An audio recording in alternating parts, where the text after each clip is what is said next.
The Book of the Unknown Americans, Micho Alvarez. I came from Mexico, but there's a lot of people here who, when they hear that, they think I crawled out of hell. They hear Mexico and they think bad, devil, I don't know.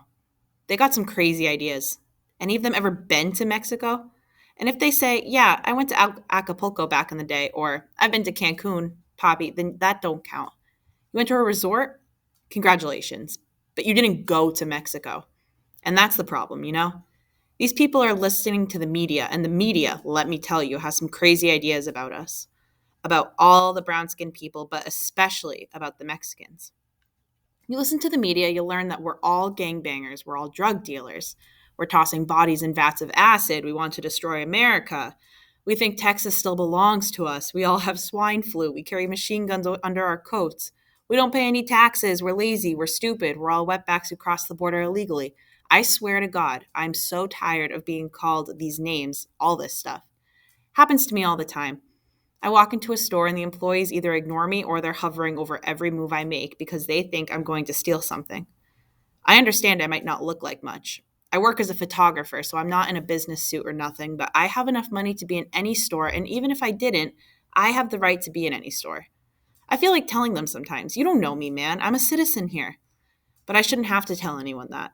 I want to be given the benefit of the doubt.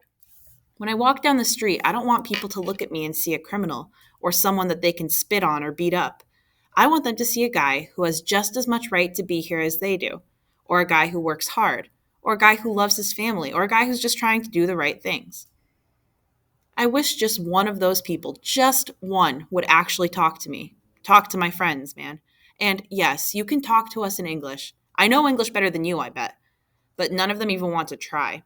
We're the unknown Americans, the one no one even wants to know, because they've been told they're supposed to be scared of us, and because maybe if they did take the time to get to know us, they might realize that we're not that bad, maybe even that we're a lot like them.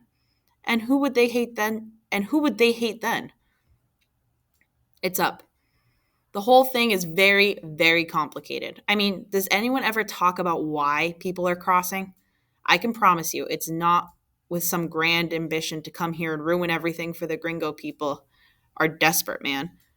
We're talking about people who can't even get a toilet that works. And the government is so corrupted that when they have money, instead of sharing it, instead of using it in ways that would help their own citizens, they hold on to it and encourage people to go north instead.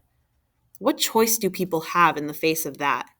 Like they really want to be tied to the underside of a car or stuffed into a trunk like a rug or walking in nothing but some sorry sandals through the burning sand for days, a bottle of hot water in their hands? Half of them end up dead or burned up so bad that when someone finds them, their skin is black and their lips are cracked open. Another half of them drowning in rivers. And a half after that picked up by La Migra and sent back to where they came from, or beaten or arrested. The women raped. And for what? To come here and make beds in a hotel along the highway? To be separated from their families? And then there are a lot of people who come here because they actually want to try to do something good in this country. In my case, I was working at a newspaper in Sinaloa for years trying to report on the drug war, trying to make people there aware of what's happening in their own backyard. But my bosses only had an appetite for the macabre. They kept sending me out to take photos of crime scenes because that crime scenes that they plaster on front pages. I did it at first because I thought, that's what people wanted to see.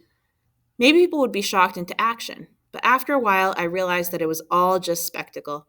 Photos of decapitated bodies weren't helping anyone. So I wanted to come to the other side, across the border.